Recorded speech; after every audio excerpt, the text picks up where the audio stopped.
Good science, by definition, allows for more than one opinion. Otherwise, you merely have the will of one man, which is the basis of cult. If it's not in frame, it doesn't exist.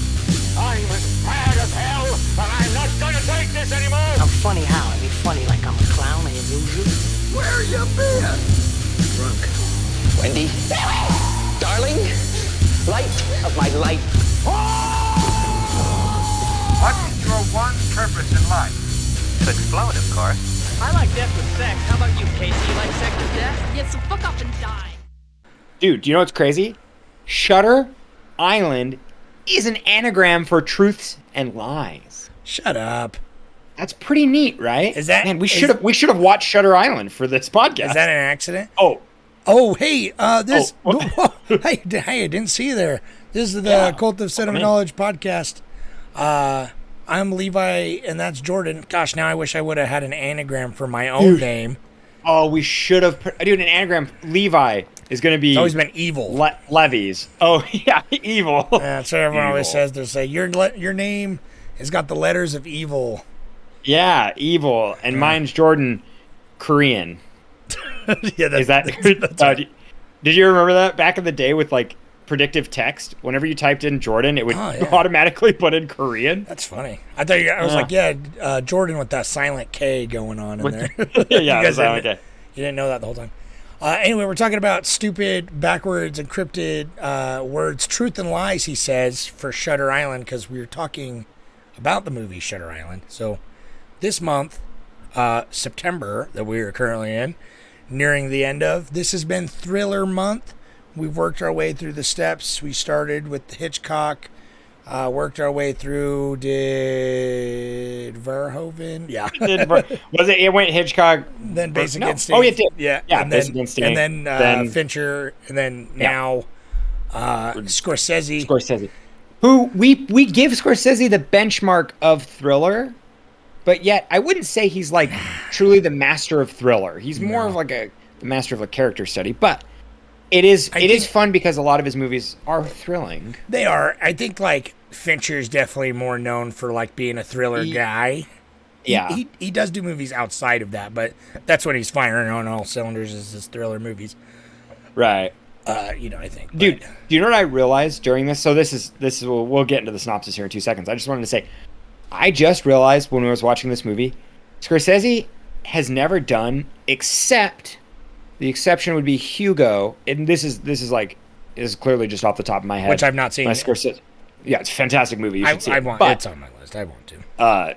It's adorable and great, and if you love cinema and film, and if you're an enthusiast, it's perfect. It's right up the this film history. Scorsese loves film more than we've said this before. He loves film more than any other director ever in the world. So that's a fact. But anyhow, Scorsese has never done a true protagonist. He never creates a character that's like you follow the people, and I guess it's just because it's like the more interesting somebody is, the more complex they are. But all of his characters are pretty antagonistic, I see what they you're have saying. really unique views. Because they're all protagonists, but none of them are your typical archetype of what is a quote unquote, right.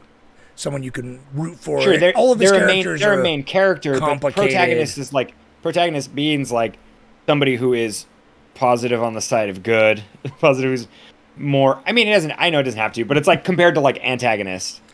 There's somebody who's truly No, that's evil. a good point because that's kind of what made him popular back in the day. Is he had a couple popular movies with Mean Streets and stuff, but he really kind of exploded with Taxi Driver. Because it's Taxi Driver's huge, and then Raging Bull. It's all of his characters, they're complex. I guess it's more complex. But I just thought that was interesting. He's never taken on a character who's and for his movies, good. has he written really anything? Because obviously he's a fantastic director, and he chooses his projects. But I'm curious about his early works now. I'm gonna look it up because I don't think he's a big writer. That's not what he does. That's not his thing. But now I'm curious. His writing credits are 18, and his directing credits are 70. So He wrote definitely- Silence. That makes sense. oh, seriously, dude, Silence is so good. See, Okay, here. I remember Sorry. seeing he at least co-wrote Goodfellas, the screenplay, Okay, cool. and Casino. So, yeah, but you know, that's great. That's great. Yeah, That's he good. helped with Me Streets. Well, and a lot of his stuff are like adaptation from, well, it's good because you know, it books is. and It's stuff, so- adaptations from other stuff. So before I'm gonna read the Yeah. synopsis here in a sec, but we'll say the stem of my problem with this movie and his other movies is that nothing to do with him. He's an amazing. The direction is always the best thing about his movies, even when I have problems with him. Like I'm going to talk about here in a minute, and our previous movies that we covered, like The Departed. Not Goodfellas though. Goodfellas is perfect. But Yeah, Goodfellas. Well, dude, and I'm fighting for this movie. So, anyways, all right. go. Usually go read you're the synopsis. negative Nancy, so let's. See. I know. Well, I was so okay. Just go for it. God damn it! Okay, calm down. I'll explain after. So here is my synopsis. I actually did write one today, like a good Yes. little boy. I did not read it over, so let's see if it tracks. So. Always, yeah. So Shutter Island follows Teddy Daniels and his partner Chuck, a couple of federal marshals, as they are sent to the titular island to help in the investigation of a missing woman who mysteriously disappeared from the mental institute for the criminally insane. Staff is understandably on edge as the couple begin their search, and it is soon apparent to Teddy that all is not what it seems. Dr. Cowley, one of the administrators and head psychiatrist, helps the two where he can, but Teddy can't help but feel that he himself is under their watchful eye. Teddy suffers his own traumas, having liberated a Nazi concentration camp during World War II, and then later the sudden loss of his wife to a fire. As he picks at the edges of the facility, he is plagued with horrible migraines and perhaps even worse, nightmares of his past. As the missing woman shows back up, Teddy suspects a conspiracy is afoot and confesses he himself confesses he himself has ulterior motives for coming to the island to avenge his wife's death. Before long, Teddy suspects the facility is run by former Nazi scientists and that they are drugging him in order to make him some sort of mind control assassin. Chuck disappears and Teddy flees the facility for the forbidden lighthouse at the edge of the island. It is there that he is confronted by Dr. Cowley, who tells him he has in fact been a patient at Shutter Island for the last 2 years, and that this whole thing is an experimental role-playing treatment designed to get him to face the truth about his violent, guilt-ridden past, where he is in fact the one who killed his wife after she in turn killed their children. Chuck is revealed to actually be Teddy's other psychiatrist, and together, the two doctors break down the whole thing, saying that if this doesn't work, the board has decided to lobotomize Teddy once and for all, which his name's also not Teddy, but that doesn't really matter. Some time passes, and it seems Teddy has relapsed into his paranoid delusions. So the decision to lobotomize him seems final, but before he's taken away, he implies to Chuck that he's faking it so he doesn't have to live with his guilt any longer. I left out a lot of like specific story beats. You want to know why? Because they don't matter at all. No, not really. Yeah, it's kind of like, I don't know, that dude, There's I a don't know. lot of this movie is the equivalent of, it was all a dream. Essentially, yeah. But I think it just, what I'm going to go about at for this is it's not complicated at all. It's not so, it's wild because this is, and Scorsese, so I in fashion, I watched some like behind the scenes making of and some interviews with Scorsese about this film, and he straight up said he made this film to be watched twice. He said at a minimum you have to watch it twice on purpose, and it's done. It's like not that many filmmakers do that and can do it really well. I think Like, the other it's- big one is like Nolan. But right, and no, and Like dude, his no, more so his more did this- conceptual movies. Like Did this Tenet, goddamn for movie? example. Did this goddamn movie come out? When did Inception come out? Was that 2010 Yeah. or was that like 2011? Same year.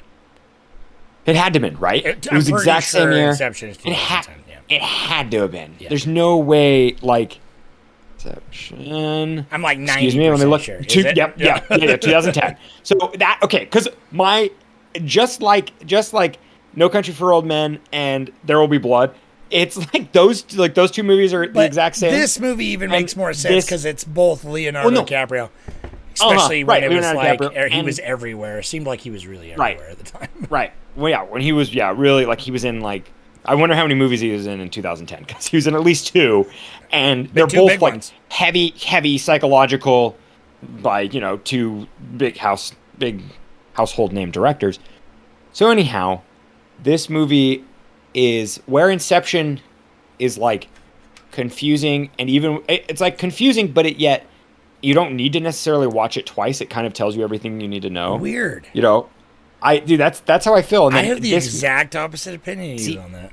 See, this is okay. Wild. That's fun. That's nice. I like when we come in like this because I'm curious to hear what you say. But where to me, I mean, I don't know. To talk about Inception right now, I probably couldn't really get into huge details because it leaves it ambiguous. But that's kind of the point. And where this movie, you're supposed to be confused all the way until the end, where it is kind of that. It's an exposition dump. But then that last line when he's just like, "Would you rather die a monster? Live or whatever. Live as a monster or die as a good man." That wraps up like the entire thing. Yeah. And when you watch this a second time, there's like, since you know the answer, you kind of get to watch everybody else's acting and everybody else's intentions. No, it was really good, especially seeing like Mark Ruffalo, like watching him more the second time to know that like he's actually the Dr. Sheehan that they talk about. And it's like you can see it on his face and the way that other patients look at him and stuff like that. It is interesting.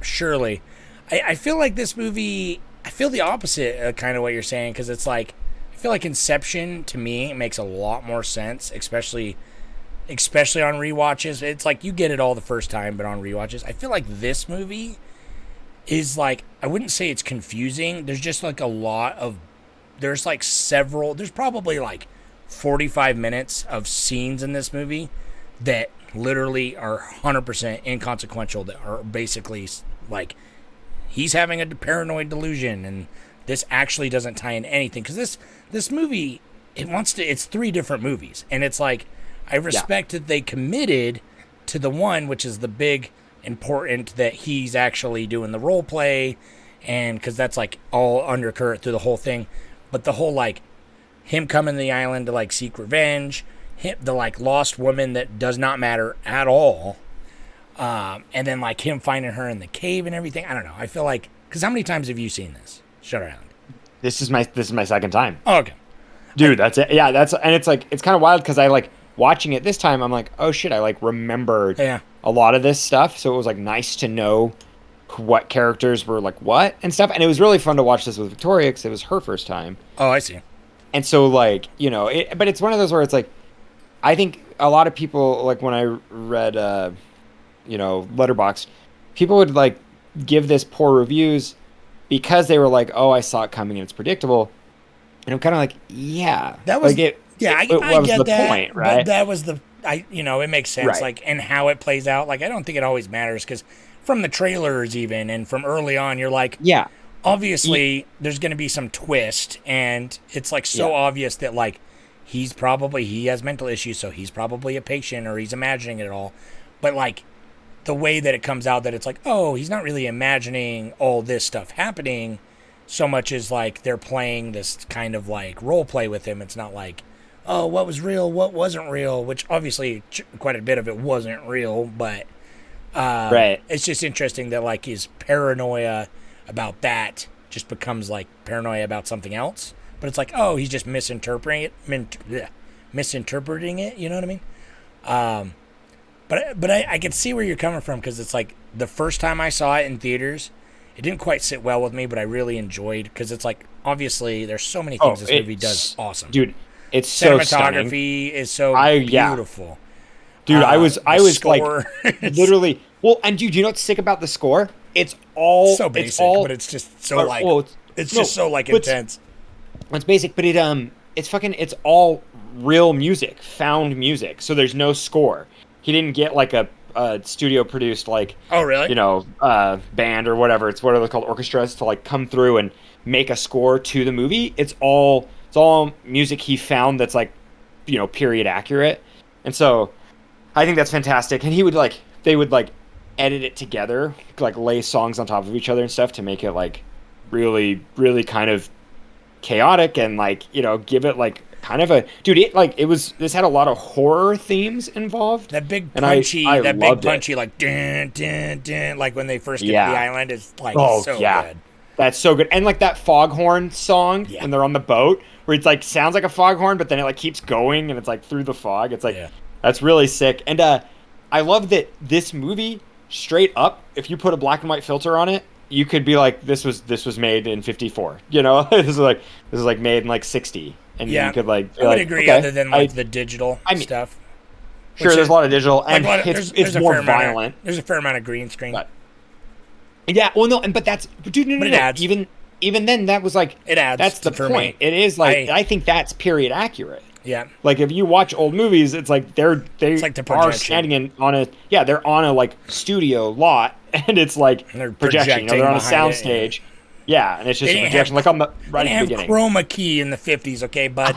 I know, right. They were like literally just projecting shot footage of like the ocean. Yeah. Right, which is so sick. I love how like this film has that, but it's done to like, you know, the sophistication of 2010. But it also, like it could sit in the 60s, I also feel like this movie could have came out this year. Oh, totally. It still looked stunning. It's wild. Awesome. Yeah. Yeah. And it's cool because now that I'm going to say this, and I'm not 100% sure, but I'm pretty sure it was shot all on film. Oh, no, it was... Let me show you real quick. Specs. I thought it was shot on film when I was reading through. I could see it going either way. I feel like probably a fair amount of it was. I wouldn't be surprised if it was mixed in some way. Yeah. Oh, no, see, yeah. Yeah, it's just shot. It's all 35 and 65. Nice. So yeah, that's why. Because I remember watching the credits, and it was all like you know, Kodak and Panavision and stuff going through. 2010 wasn't quite. That was like right when it got real good. Yeah. But dude, I don't know. There's just this movie looked beautiful, and I don't know. I thought like the story was just it was tight enough for me that like, you know, I don't know. I wasn't wanting more, but I feel like you kind of were. I was wanting less. Wanting less? I want less. This movie, so first time... because you were saying, it's like 3 movies. Yeah, first time... Which I think they blended well. But. God, I fucking... There's so much of this that I'm just like, why is this here? But I know why now, that it's like it's adapted from a book, and it all makes sense, because it's like, they basically just decided to film his delusions, even when... they didn't have really any bearing on the story other than essentially to be red herrings. The most specific thing that comes to mind for me, like there's a lot of stuff that he thinks they're doing, but the most specific scene that comes to mind that is totally useless is the scene where he's in the cave with these other so-called lost psychiatrists. Right. And she's just basically like explaining the whole theory to him. And it's like, obviously that's, now I know on this is my third watch. And so now I know, obviously, that it's just like, that's not real. That's him, like, basically telling himself, like, this is all the conspiracy on the island, you know. That's part of his delusion, which is fine that they got into that and everything like that. But it's just like, there's so much that they just didn't need to do. It's just, like, overly convoluted for the point of being overly convoluted.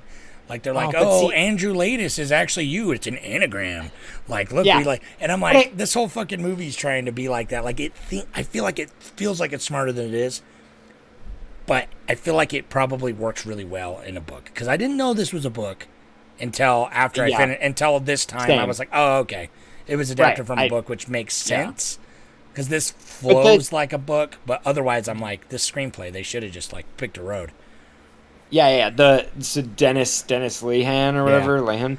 I actually want to read the book because I imagine, I feel like other than the beautiful visuals and acting, this would work great on the page.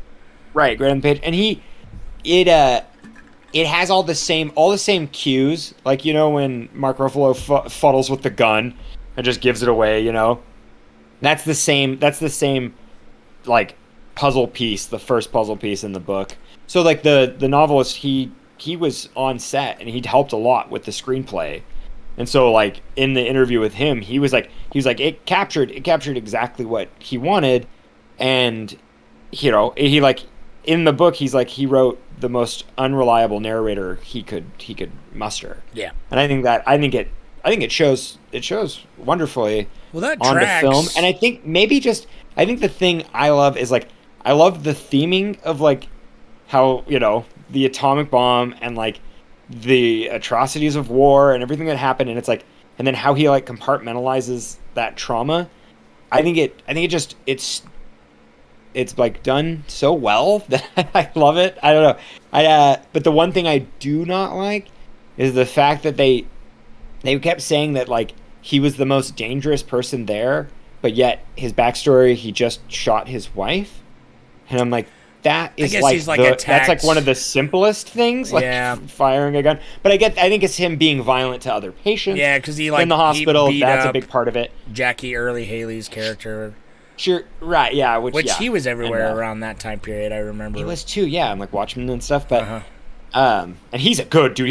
He's a GD good actor, man.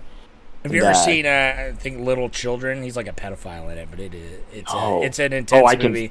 I can see that. But he crushes it, and Patrick Wilson's in it too. Anyway, that's a pretty good movie. I would recommend it. But I don't know this. So it's like first time I saw it, I remember being like, okay, I saw the twist coming, but like, did I get it all? Like, okay, cool. Like it felt wrapped up. Like I was like, oh, cool. Because then it all clicked. And then the second time I saw it, I probably enjoyed it a lot more. That was my best viewing, I think. Second time I saw it, I knew the twist. That's straight up. Yeah. Yeah. So how you're supposed to watch this. Yeah, all the blocks that fit, that didn't quite fit the first time, that, made sense on the revelation of the twist. Suddenly, like all the Mark Ruffalo, like him with the gun, and like several scenes like that. People act in certain ways around him and him acting, whatever.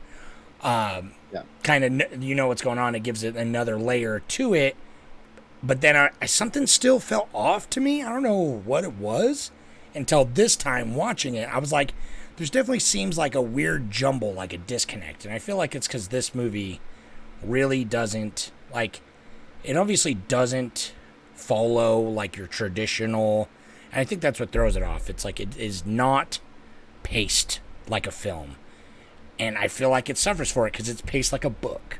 It's paced like a book, and it has the details of a book that I feel like don't really belong. Because this third time watching it, I was really loving, because that's what I had a hard time. I still gave this movie 3.5 on Letterboxd is my rating, but it's because so many of the things are 5 stars for me. Like, I'm like, this movie is so well directed. It's so well, but I think the screenplay, like, they didn't adapt. They just like filmed the book. I'm assuming, I haven't read the book, but it felt that way because it didn't flow, I feel like, as well as it could have. And so the third time watching it, again, I didn't know it was a book, so I was like, man, this screenwriter should have really like picked a lane and kind of like focused on one angle or another, because there's a lot of like word salad being thrown around and like just names of characters that are totally don't matter, that they're like, they'll fixate on a character. I get what you mean. Yeah, I can see that. It's just like it ends up being like a lot of the dialogue and a lot of the scenes are essentially red herrings to be like, is he crazy? Is he not? Is there a conspiracy? And then it's like, nope, there is a conspiracy, but it's not the conspiracy he thinks it is. And so it's like, but there's so many scenes about his conspiracy that end up being totally moot. So it's like, now on this third rewatch, I'm like, I understand that's faithful to the book, and it does tie in. They're not like pointless, it works better as like an internal, like, for a film. I feel like it just doesn't work as much, and it kind of gums the works up for me. You know what I mean? Because I don't think it's I don't think it's poorly paced necessarily. I just think it's like, I see what you mean. It could have been we were watching it, and I'm like, I never checked the clock. But I definitely, like, when we were getting to the end, after he goes to the he's heading to the lighthouse, I was kind of like, oh, we're at this point now where we probably could have been here 30 minutes earlier. There are definitely some scenes that could be, cut or trimmed, and I think Scorsese that's just kind of his style. He'll just take the best take, and if it's it seems kind of bloated, that's a come in my review. I said it's I equated it to my handwriting where I can write an individual letter and it looks really nice, but when I write a sentence, it's all like crooked and messed up. Yeah, that's kind of how he does. It's like he just shoots a good scene, and so it can be chunky, it can be healthy, and it can it's whatever he always wants. He lets them work. It's always entertaining, and that's what I'm saying. I feel like this movie is perfect for 2 watches and 2 watches only. Because that's cool. After more, I mean, that's just me personally. You feel bloated, but it's not even. It's just like a lot of the time I'm like, I don't know. This should have stayed on the page. Like they should have adapted for the screenplay. I feel like a little bit better. And I understand. Who am I to say? I'm just some fucking butthole sitting in his room here just talking about. Yeah, but yeah, we've seen it. We've seen a few movies. I understand that Scorsese because it's like, I don't know. Like I feel like a similar problem happened slightly in The Departed, which was another movie we covered. It is because it's like apparently he tried to add shit from the sequels, you know what I mean, into the original. That's right. Yeah. Like some plot lines and like the romantic angle and stuff like that. It's just like some stuff doesn't have to be in the movie, you know what I mean? It's like at the end of the day, a part that I would cut from this movie, and it's the part that kind of frustrates me the most, because I think on the second watch, and spoiler alert, this whole movie is like completely. We're talking about twists the whole time. Like I love it. Yeah, I love doing that. But the whole hospital is behind this. They're orchestrating this whole like whatever role play, for Teddy, and the one part where I'm like, it's because everything else can be controlled physically. You can control you have guards watching the other patients that are interacting with him. You have everything else. If he goes through, like, if he's having a delusion or a nightmare, whatever's happening, there's typically somebody there to supervise. It's planned and it's all controlled and makes sense. But the scene when they're out in the storm and like the branches are falling and they go into the mausoleum in the cemetery, and it's like Mother Nature is like doing this, but then that almost seems orchestrated, kind of bothered me a little bit.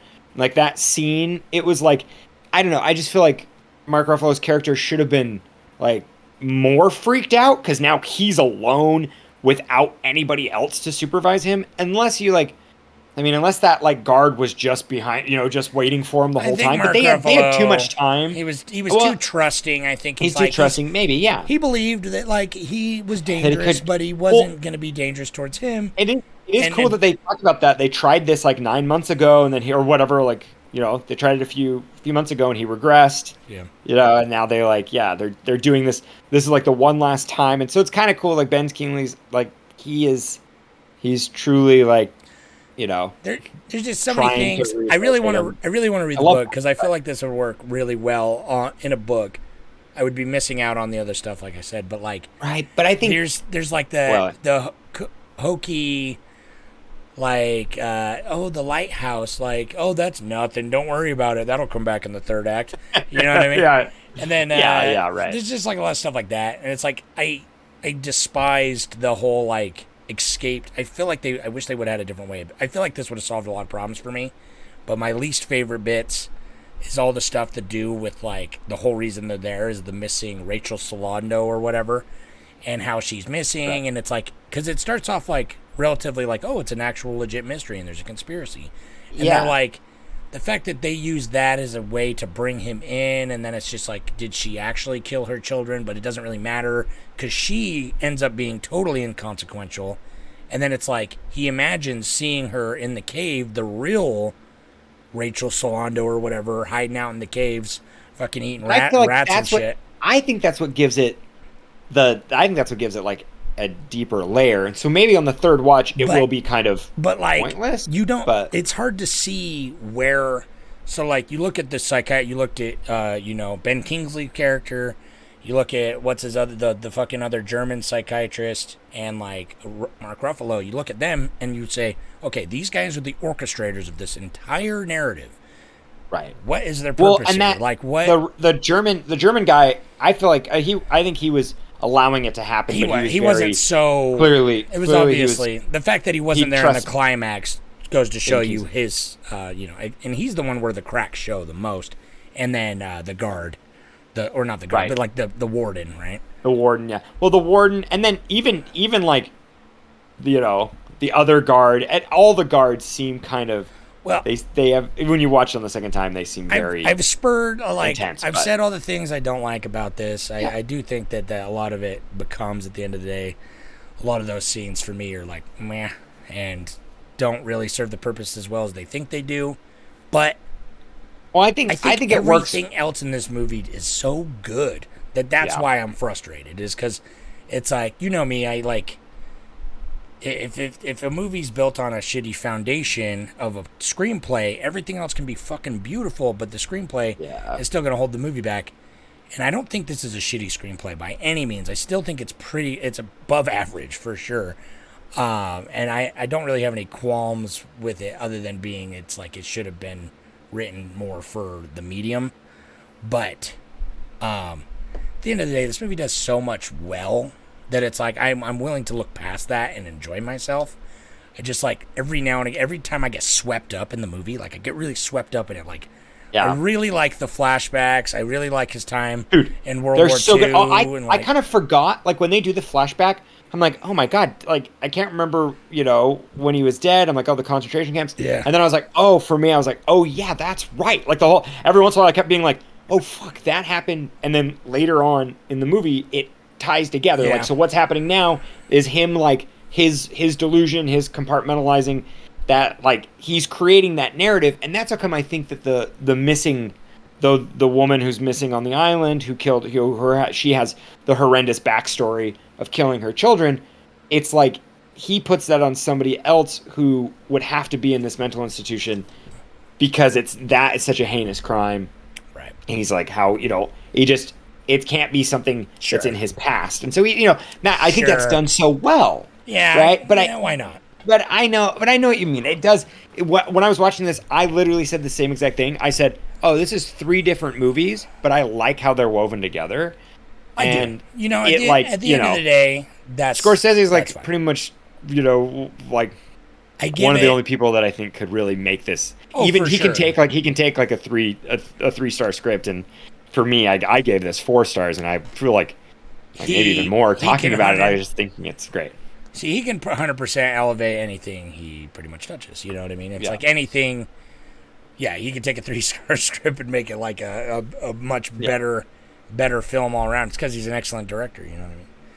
Yeah. But no, it's still, this movie's a lot of fun, and it's like every time I get swept up in a scene, I just found myself frustrated. Now I give it a little bit more slack, knowing it's from a book, because when I watched it the other night, I was like, why? Like I was just questioning the choices. I was like, why? Yeah. Why would they do this? And like it just like it doesn't make any sense to me to why they would go this route, especially while I know how it all shakes out. I'm like, they spent like 10 minutes on this, and it ends up being totally like it was in his mind. That was his conspiracy. It's like we didn't need all that necessarily. Sure though. But like it's like 6 months ago, for some reason I was watching something and I was like, fuck, what was that movie where that like SS officer tried to kill himself and is laying on the floor bleeding with all the pages flying everywhere. I was trying to remember what movie it was for like days. And then so when we were watching it the other night, it came up. I was like, oh, it's this one. Oh, It's Shutter Island. Because that is, dude, I totally, it's like, that is such a beautiful, dude, all the like quick smash cuts of like the great. scenes where it's just like at the beginning and he's like having like a flashback, and it's cool because it's like a real flashback that he's having, but he's like playing a different character, so he thinks it's like a weird dream or like a migraine. It's like, it's just so great. That nuance is good. And dude, I mean, it like, I don't know, dude, Leonardo DiCaprio, love him or hate him, he can act really well, and when especially when he's with Scorsese. I know. Well, it's funny. Yeah. It's funny you mention that because I 100% agree.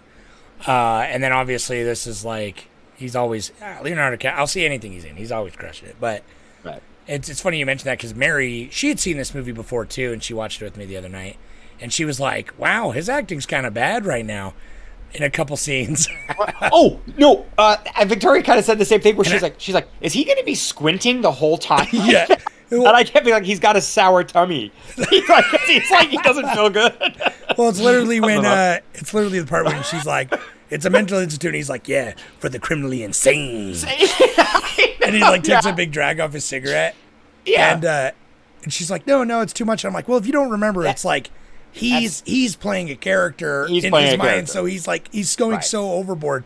So Leonardo DiCaprio is playing a mentally ill guy, pretending to be pretending to be like a hard gruff cop that doesn't know he's not a hard gruff. See the convolution. When you go to just so many. Yeah. But I think it's done well, dude. I think it's really plain to see when you watch it the second time. In anyone, 100%. In anyone, and then the third time, I feel like there's a lot of details. I'm like, I just probably didn't need that.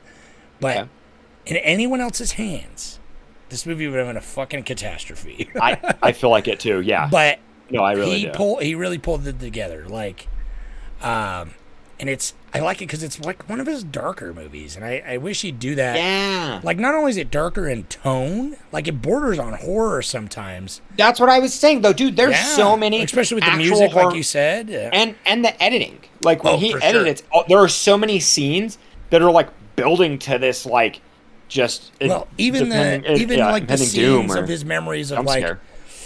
His wife, especially that first big memory you get of her, the dream of his wife and like all the ashes falling everywhere.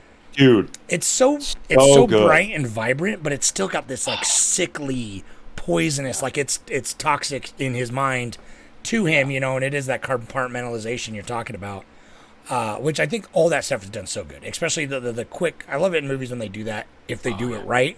Is like the quick cuts to show. What a person's thinking, or someone will say a word and then there'll be like a quick association of like dead Nazi. You know what I mean? And that's just like like real quick. So good. It's so good. But I wish he'd do more movies like this though, because Cape Fear would be the other one that I'm like. Yes, basically. Still pretty like I don't know. This movie's got like a high contrast look to it. Oh, I see what you're saying. Just also, physically, though. Well, I mean, like, it's dark. It's a very dark movie. Cape Fear probably is the closest. But that's definitely got his, like, classical look. I mean, his 90s style. I feel like in the early 2000s, he was kind of getting a little wacky with, like, the way things looked. Like, he was kind of... Like, it still looked very Scorsese, but it wasn't like... in the 90s, it was like... Everything was like this big giant tracking shot and like and everything he did in the 90s felt like the 70s, and then everything he did in the 70s felt like the 2000s. Like he was elevated. He was 100%. It's a good way to put it, actually. Yeah, right. Because it's like everything he did in the 70s, you're like, this movie fits really well today. He's way ahead of his time, Yeah. And then now it's like God, he throws it back, but I don't know, like because even. Movie I really want, since we've been kind of watching more Scorsese movies. He's so good. He's so good. Yeah. What is your favorite Scorsese movie, do you think? Don't know, dude. I'm looking at him right this second, and it's okay. If I want to be like it's not Silence. I know you're gonna say it, but it's not. I know it's not Silence. But if I wanted to be like, on the fringe. Oh my god, dude! I don't know. It's kind of impossible to pick my favorite. Like, I think I don't know, man. I don't have a like Goodfellas and Cape Fear. Those are probably like his strongest ones. And I haven't even seen all of his movies, so it's I haven't seen all of them. That's I've always wanted to see Passion of the Christ. I feel bad ripping on some of his movies because I do think he is like one of the greatest directors of all time. Yeah. But it's like. That's the thing. It's like with Shutter Island, I don't want to make it seem like I hated Shutter Island. I really liked it, and I think at the end of the day, I was just frustrated by it slightly because of how much I loved so many other elements that I'm like I loved them. 5-star. Many elements of this movie are 5 stars, so like some things just kind of pissed me off. But I felt the same way about The Departed. You know what I mean? It's like same kind of deal. Because I still think his directing is the best thing about it, Aviator is awesome. Gangs of New York, which I haven't seen. God, there's so many movies I haven't seen in a long time either. Right, in a long time. No, but dude, I don't know. I know it like to be, Wolf of Wall Street was mine for a minute. I think Silence, dude. Just when I think back, like it's not a movie that I'd want to watch every week. You know, like there are other, like I would like watch Taxi Driver. Like I'd go see Taxi Driver. I'd see Silence in theaters again too. But it's like I've seen Taxi Driver at the Tower before when it did like a midnight show. I've only seen Taxi Driver once. Yeah. I want to see it again. Dude. I put it on one of the lists a while back and it didn't win.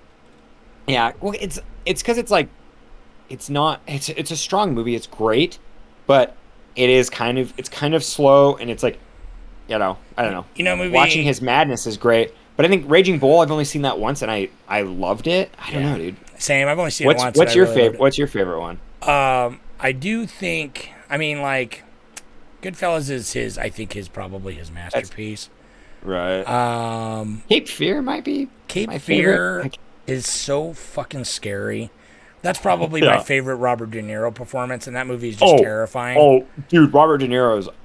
He's beautiful. So fucking scary in that movie. He's so good. But I love him in Raging Bull too. Like I love when he just becomes. He just wants to be the fat comedian. It's so funny. When I was 14, Robert De Niro was my favorite actor, and it's largely to do with a lot of the old Scorsese movies when I started to like. Because I watched I watched Goodfellas, I watched Raging Bull, Taxi Driver, and like. Deer Hunter, which is not Scorsese, but I watched all those movies like in a close time span, and I was like, this man can do no wrong, which is probably still true. I mean, he crushes it. I love Robert De Niro, but did you ever see The Irishman? No, I haven't seen that yet. You should. I know it's, I mean, I haven't seen it because I don't want to. I just haven't seen it because the timestamp on it, and I'm like, I want to rewatch it, but I don't have the commitment of almost 4 hours, you know? But that's the thing. So Victoria was like, Can we watch Scorsese anymore? He can't make a short movie. I'm like, no. I know, because you can't tell a good story in 90 minutes. It's hard. It is hard. It's possible. So it's possible. Try this. So the Martin Scorsese movie that I want to rewatch the most, and I think it's his most underrated by far, and is only an hour and 37 minutes, is After Hours, dude. I don't think I've seen it. After Hours is fucking awesome. It's a 24-hour like comedy at night. Like it's just like this guy gets pulled up in all these crazy shenanigans over the course of one night. It's like a kind of a comedy. It's awesome. It's like 1987. It's like when he was because he'd only made a couple like comedies. You know, he did like comedy, which is barely a comedy either, but. No, right. I'm sure After Hours is probably less of a comedy than you remember. It's not. I mean, it's pretty funny, but it's nowhere near as dark as other movies. Like it's fun. It's having fun for sure. Dude, I mean, you haven't seen Hugo. No, you haven't seen Hugo, and that bothers me, man. You need to see it if you like film at all. Because I'm thinking about Hugo. Hugo's like a fun. It's his kids movie. Pablo tells me to watch it all the time. I really want to watch it. Dude, watch it with. I swear to God, it's PG-13. No, it's PG, dude. Yeah, I know it's PG. I know it's PG. It's a kids movie. Oh my God, my kid is not quite old enough to sit and enjoy it, so she wouldn't understand. I want to sit and enjoy it, but yeah. So there's a lot of movies I want to sit and enjoy though. So. There's too many movies, too little time, my friend. That's why that's why we made the fucking film club in the first place to rewatch these fucking movies and watch movies we've never seen by people who want new to ones. See. So, that's why I was gonna suggest doing a Scorsese month, but now I feel like we've given him too much. He's had his time in the sun for sure, and I guarantee you we will watch another one of his movies. Well, it's because he's so influential and spans so many things, and he's getting old now, so I'm like scared. I know, yeah, it is scary. So I want him to live forever. Anyway, let me see if I got a Reddit or two. Any Reddits? God, dude, Scorsese's so fucking cool, man. There's like big old glasses, and he talks about film, and he's eyebrows. like, he's like, in my neighborhood in New York, there was only one TV. The whole apartment complex was only one TV, and you'd get there, and everyone would sit. You'd take your turn, and you'd sit in front of it, and it was as big as a cell phone. That's all the screen was, and everyone watched it. You just watched all the old movies, and you watched them go by. And you watched him edited, and I'm just like, yeah. He's like, and then I'd go back and I'd sell poppy seed rolls on the street so I could get a nickel and go watch a movie. Go watch one of the Nickelodeons. One of the moving go pictures. Watch one of the moving pictures. I'd go watch a motion picture, and they wouldn't let me in, but I was real good friends with the concession stand. So there are no Reddit comments. So thank you for everyone that voted on the movie and didn't fucking watch it. We could have watched No, Sicario. We get like hundreds of people. We get hundreds of people to vote, and then it's like no one comments. Well, you know what? That's okay. We have one comment from the only person that matters. The only one, our number one fan. Yeah. I'll You got it, Travis. I can give you a little money. You want? Money I got it minute. ready if you want it, or you want to do the money minute first. Wait, did you say you have a Reddit? No, I got his voicemail ready. Oh, you have his ready. I do. Well, here, let me. It's better when I do freaking. Give me the well, money. now I'm all over the place. Give me the money. Just a minute. I'll Give me the money. Show me the money. I bet you're usually a lot slower I know. than I am, so I can tell you Because that, I'm like 85% sober. yeah, right. That's real rare. Yeah, I usually get you when you're down and out. You're like, oh, only undivided attention. Yeah. So it was 80 million for the budge, and then it grossed almost 300 million. It's like 294. It did well. I 295. remember it So- being, because it's, Yeah. we don't get very many like prestige style, because at the end of the day, I love it because it's like, it's a prestige style, big talent, like dark, gritty, psychological drama, thriller. You know what I mean? Like, we don't get any big psychological thrillers anymore. I feel like. Yeah. I mean, I don't know. That's just off the top I of guess my head. I'm sure Nolan- there are some. Nolan tries, and he still brings them, but he doesn't bring dark. He doesn't doesn't- make anything gritty. It's not that grimy. I mean, No. I like Nolan. I mean, I love Tenet. Fuck everyone else, Yeah. but I know, yeah. I still haven't seen it, which I'm sure I'll like it. I saw him saw a little video essay where he was giving the breakdown of how he creates his timelines, and I'm just like, dude, give him credit for his creativity. His movies are not nearly as complicated as people make them out to be, though. No. It's like even Tenet, I got the first time around for the most part, and then I watched it again and was like, okay, this makes more sense, but it's not as fun. Like the first time, I had a lot more fun. Well, it's because I better, saw yeah. this shit on IMAX, and so I was like, Oh yeah. like I just bumped my mic pretty good there, so everybody can listen to that. anyway, 300 million. Let's hear from Travis. That's great. Yeah, they did great. It's Scorsese. I don't know. It's not like that guy's. He doesn't. I don't think he's ever made a flop. Well, that's the thing. It's like anyone under 20 now is probably like, oh, isn't he that guy that said that Marvel movies are fucking roller coasters or whatever? Fuck Scorsese. Yeah, right. Has he ever even made a movie? Is that the guy making the new Spider-Man movie? What's up? Anyway. Yeah. Oh, dude, I'd be sick if he did a Marvel movie. Can you imagine? No, dude, it would shatter. It would shatter my will to live, though. It would just be talking. There'd be they'd be like, should we have some action? And it'd just be all of them. It would build discussing, to one quick, like a 60-second Yeah. action scene, and then be over. Because he can do action, but it's like he punctuates the violence. It doesn't numb you with it. Yeah. But it would be the best Marvel movie ever made. Dude, this has such a good ending line. Anyways, go. Let's listen to The Travis. ending is top And that's notch. that's spoilers. That's not in the book, so I just ruined the book for you. Right. He literally ends they the book added by that. saying, and then they took him and gave him a lobotomy, or something. It was straight up, just not that. It wasn't that creative. It's built Yeah, up. I But heard that it's like he actually just regressed and wasn't it's way more impactful for him to do that decision in the movie. Yeah. And even the exposition dump, which there are quite a few in this movie, I think Right. work really well. So It worked really, dude. No, I really was surprisingly engaging. The scene.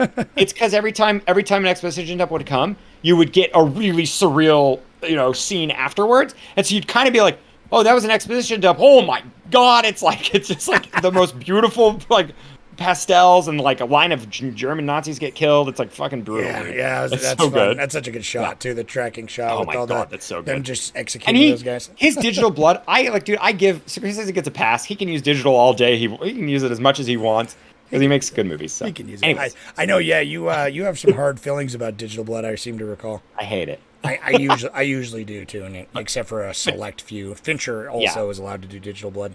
Oh, sure. Anyway, here's Travis's voicemail. If you're ready. Hey guys, before I get into Shutter Island, I wanted to comment on last week's episode for Panic Room. It was nice to finally hear you two disagree on a movie. Although you weren't polar opposites, it was reassuring nonetheless to know that you're not some long-lost brothers that always think the same or something weird like that. Alright, Shutter Island was an amazing movie in that it gave us a compelling story with beautiful imagery and great acting. Even actors with small roles did an excellent job. I also liked how the warden was crazier than the inmates. This is a movie that I'd recommend to anyone who hasn't seen it, and everyone that I talked to recently about it loved it. Now, because this movie is so good, what would you guys think of seeing this turned into a miniseries where other patients' lives were explored, all taking place in the Shutter Island universe? Or would you see that as a cash grab? Thanks. Thanks, Travis. Thank you, Travis. That's yes, funny because we're always love it. disagreeing on this episode too.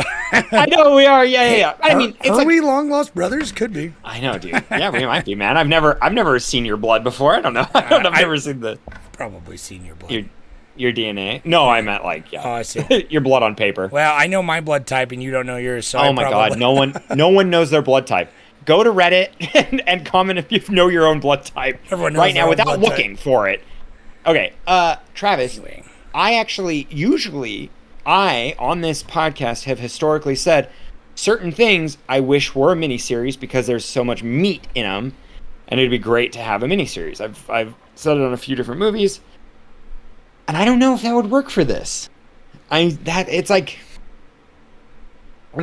think done right, you can get a good miniseries out of this with like kind of maybe Ben Kingsley's character kind of being the main focus, and it would be cool to see his practice from when he was, first introduced to Shutter Island in this like facility, and how he's like cultivated what he wants to do, and like it would be neat to see his different experiments with other patients, because everything he does in this, it comes from like rehabilitation instead of just housing, or like instead of just trying to zombify them, as he says. It's not just to treat. It's not, or what he even says that like a quote where he's like, he's not here to just like pacify or whatever. They're like, what do you do? And he's or, like, believe it or not, I have the opinion that if you sit down, treat a man with respect, and talk to him, you might be able to help him that way.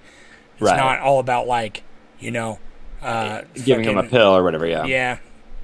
But it's funny because it's like I was thinking that it would make an okay miniseries, but like I wouldn't really care necessarily about showing the lives of other patients. I think that this story could be fleshed out to 6 hours. Oh, yeah. No, I think you're like more detailed, more out, like more kind of twisted turns. I would like to see more interaction with the other inmate or the other patients, not inmates. Sorry, as they say. I would like to see more interaction with them because all the scenes where they were interacting with them, I thought were really interesting and short-lived.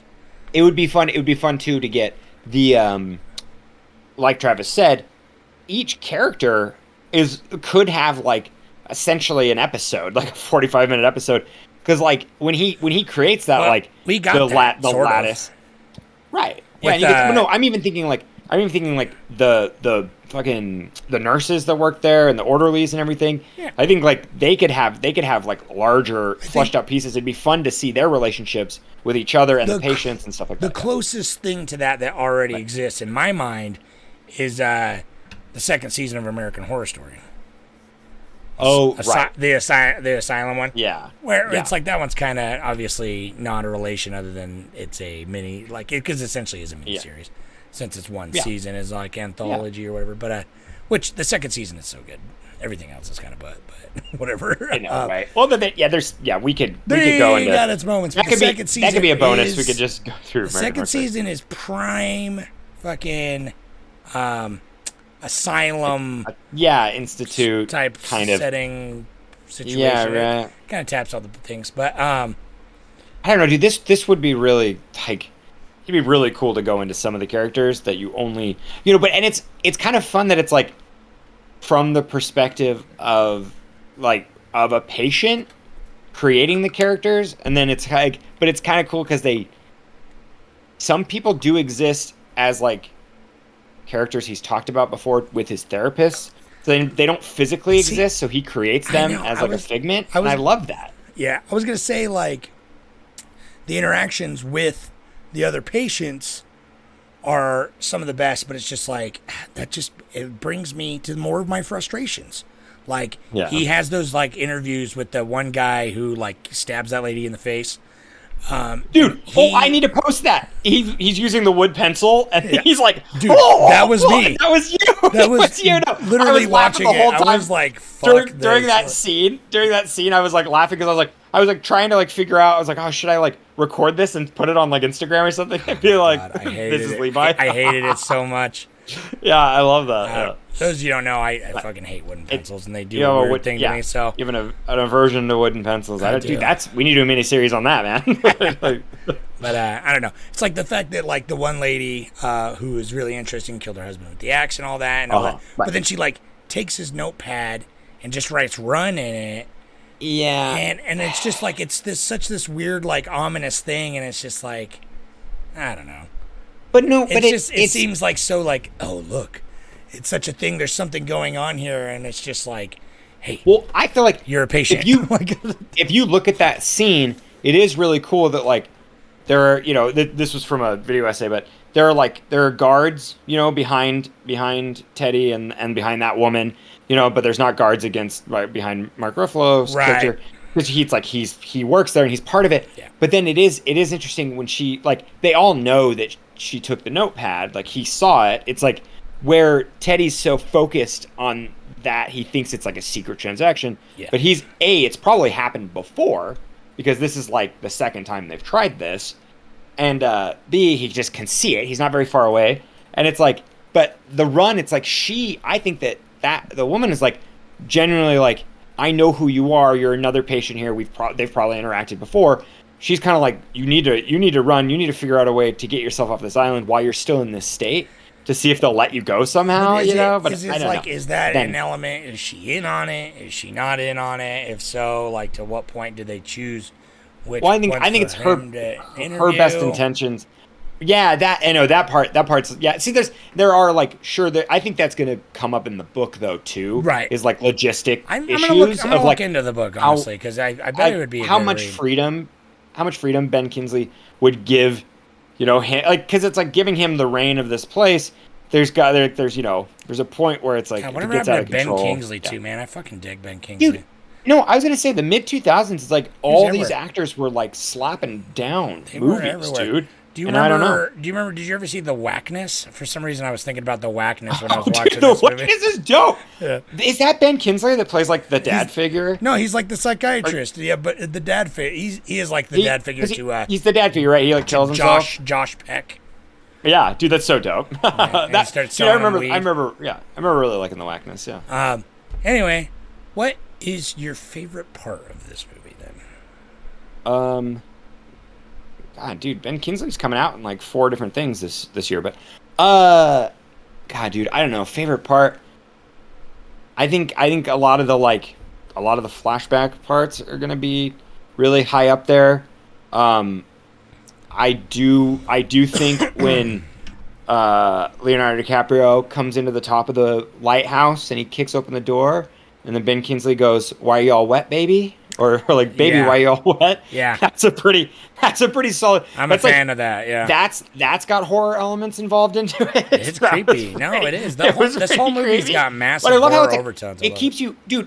If the first time you watch this, that is what I love about this movie. That right there. That's my favorite part. Is when the first time you watch this, you're like, you feel like a big brain because you're like, "Bo, he's a patient." Like the first like 20 minutes, you're like, "Bo, he's a patient." But then getting there the whole time, you're kind of like, he is a patient, but this is like wild. What the fuck's going on? Yeah, it's how they do the reveal, plus like the details of it is what makes it interesting. And I 100% agree because it's like that scene, even that line right there. I'm kind of like, the fuck is this? Is this still a hallucination? It's him. It's cool. But it's him being a psychiatrist trying to like shock him out of it. Of like that's what he said to his wife when he realized something was wrong. Oh, I know, dude. Well, and I love when he like tries to show him. He's like, here's the intake for the guy you're looking for, but it's your intake. And he's like, I'll look at it later. And Mark Ruffalo's like, no, bro, you gotta look at it now, please. I saw that. Like, it's just like, please look at it now. Yeah. I gotta climb through these woods and down this cliff. Which I'm like, I don't think that really happened, right? He was he sedated sedated, right? Inside. I don't think that happened. But that's because the whole stuff with her and then all the rats on the beach, which is cool. It's cool. Which is cool. I wonder what that was also a symbolism. I know you hated her in the cave. I think I think it works well. I think I like it, but I don't. What are the rats symbolizing? I wonder. Maybe just Auschwitz itself, or whatever the concentration camp that they liberated. It's like I wonder if they're just rats there or something. I don't know. Just something about. I was kind of curious with that.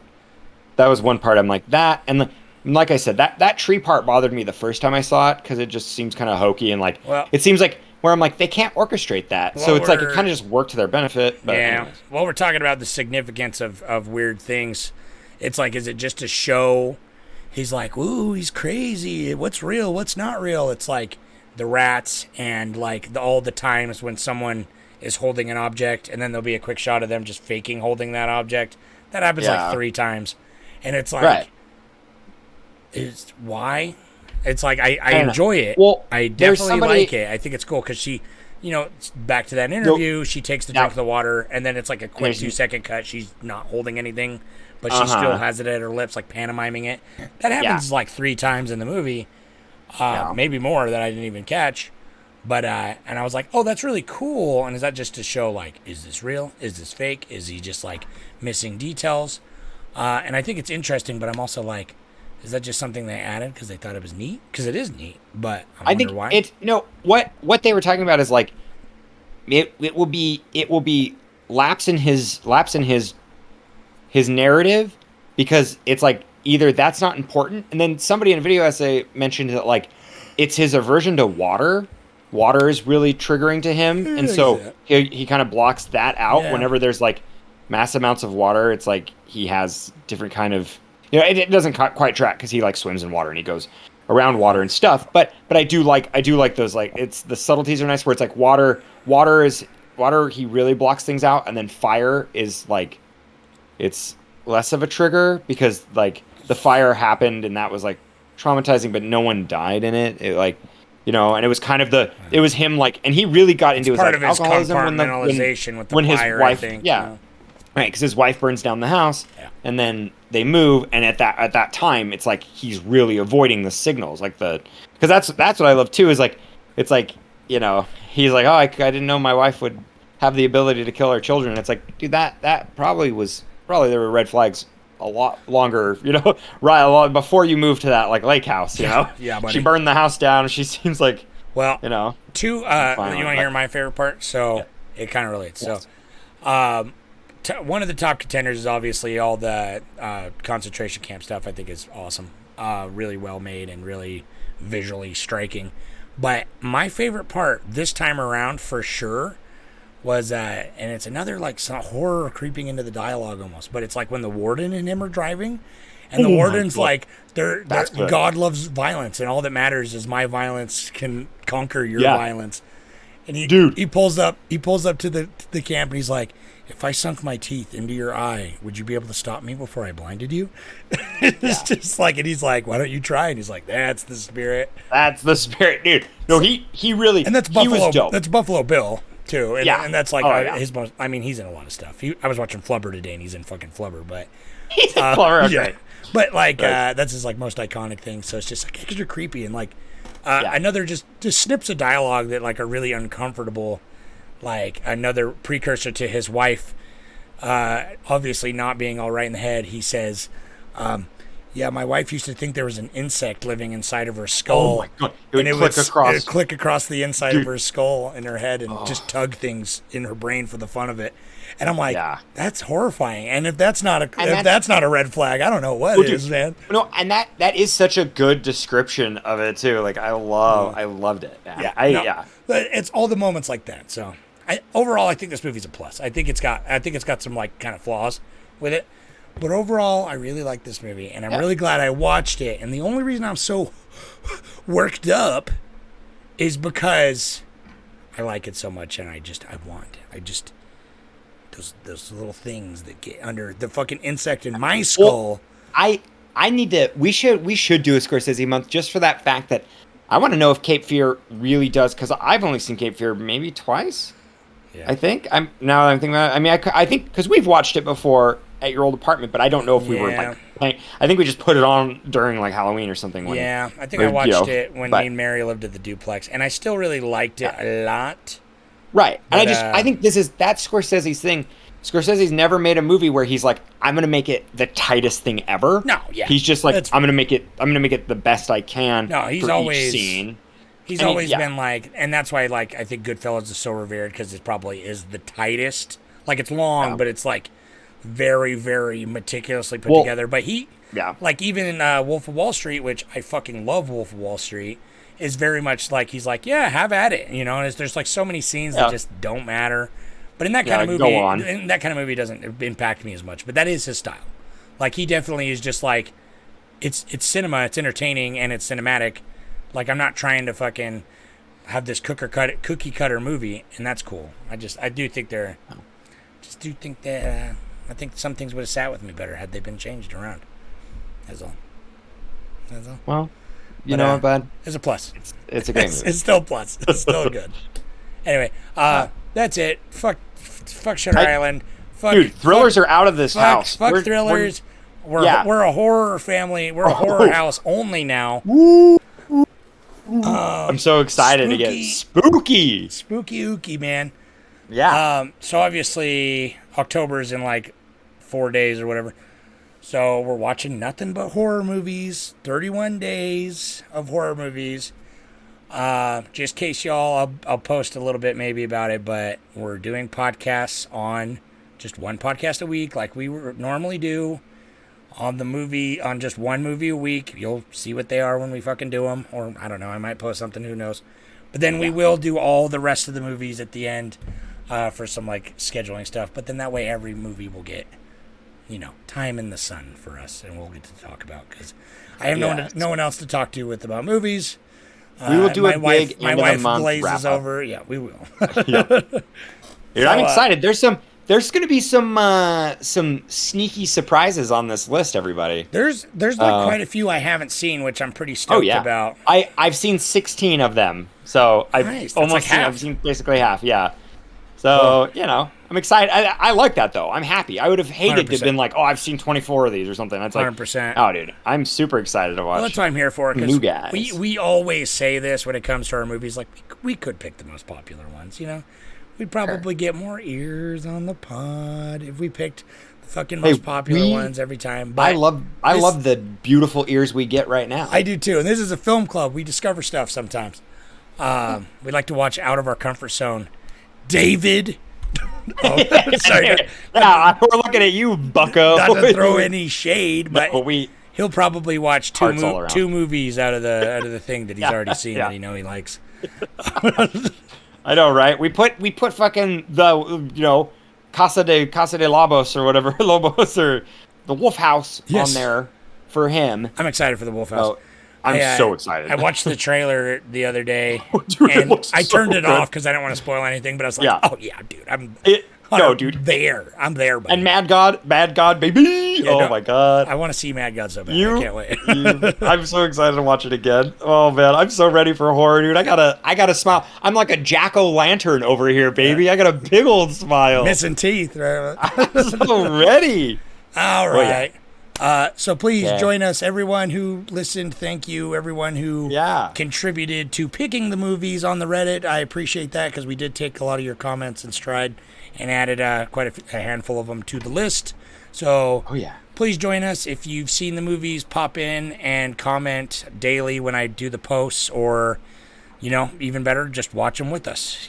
And you can keep up. You can go at your leisure. You can watch them before, whatever. I don't advertise it so much on the Reddit or whatever, but here, if you're listening to this, if you want our Patreon, join our Patreon. I'll give you access to the Plex, which I'm going to put most of the movies on the Plex. Yeah. And for those of you... all the ones we can purchase.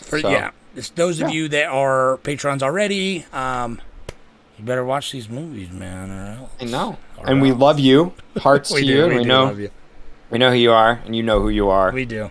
And you go look at yourself in the mirror right now, and you give yourself a goddamn pat on the back. You're beautiful. All right. Thank you. Goodbye. You can call in like Travis with a phone number that I don't have in front of me, so you just go listen to an old podcast. Go to the website. just open up an old podcast and skip to the end. Just skip to the end. And it might not be on that one because we're not very consistent, baby. It's on like 75% of them. So yeah, that's pretty good. That's a C, baby. Solid, man. We you know what? We're gonna do Halloween. then November, then December, and then in January, dude, we're gonna be the tightest ship you've ever seen. We're vamping. We're gonna be selling these sexy C's with just nothing but We're gonna get our the greatest C pod. up to a B minus. Yeah, baby, that's all. Yeah, if we get to an 80, I'll be We're smiling even more like two jack-o'-lanterns. All right, we're at an hour 10, bud. Okay, we're gonna call it. Thank All right, you. Good Goodbye. night. Love you guys. Bye. Bye.